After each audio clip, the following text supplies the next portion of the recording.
महान स्वतंत्रता सेनानी लाला लाजपत राय। जन्म 28 जनवरी 1865। लाला लाजपत राय जी का जन्म 28 जनवरी 1865 को पंजाब के मोगा जिले में हुआ। इनकी मृत्यु 17 नवंबर 1928 को हुई। लाला लाजपत राय ने एक राजनेता, लेखक और वकील के तौर पर देश को अपना अमूल्य योगदान दिया। आर्य समाज से प्रभावित लाला लाजपत राय ने पूरे देश में इसका प्रचार प्रसार किया।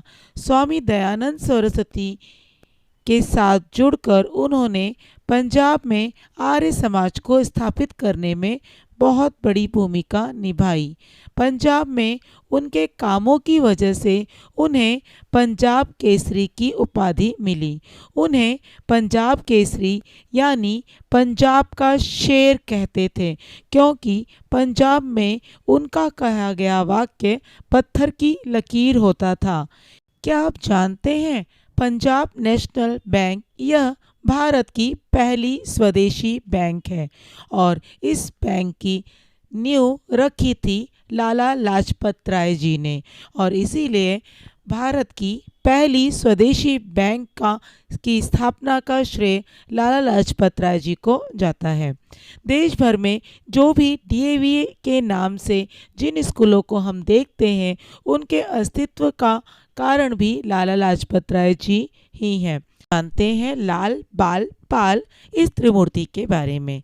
लाला लाजपत राय जी गरम दल के नेता थे। उस समय भारतीय राष्ट्रीय कांग्रेस किसी भी मसले पर सरकार के साथ सीधे टकराव से बचती थी।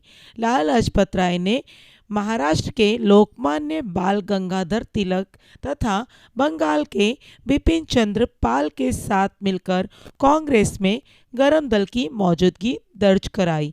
इन्हीं तीनों स्वतंत्रता सेनानियों को लाल बाल पाल के नाम से जाना जाता है। अब जानते हैं लाला लाजपत राय जी की मृत्यु किस प्रकार हुई। लाला लाजपत राय जी की मृत्यु ब्रिटिश पुलिस द्वारा लाठीचार्ज में जख्मी होने की वजह से हुई। साल 1928 में अंग्रेजों द्वारा बनाए गए साइमन कमीशन में एक भी भारतीय सदस्य न होने की वजह से साइमन गो बैक के नारों की लहर पूरे भारत में फैल गई। लाला लाजपत राय के नेतृत्व में लाहौर में इस साइमन कमीशन को काले झंडे दिखाए गए, जिसको दबाने के लिए ब्रिटिश पुलिस ने भीड़ पर लाठीचार्ज कर दिया और इस लाठीचार्ज में लाला लाजपत राय बुरी तरह से गंभीर रूप से जख्मी हो गए थे। इस लाठीचार्ज में उनका शरीर पूरी तरह से जख्मी हो गया था, लेकिन उनका मन उसी जोश के साथ भरा हुआ था। उनका जुनून भारत को स्वतंत्रता दिलाने का उसी तरह से कायम था। इसीलिए उन्होंने जख्मी हालात में भी यह कहा था कि मेरे शरीर पर पड़ी एक एक लाठी ब्रिटिश राज के ताबूत में आखिरी कील साबित होगी। 18 दिन तक जख्मी हालात में रहने के बाद 17 नवंबर 1928 को लाला लाजपत राय जी का निधन हो गया। इस महान स्वतंत्रता सेनानी को हमारा शत शत नमन स्वीकार हो। जय हिंद, जय भारत।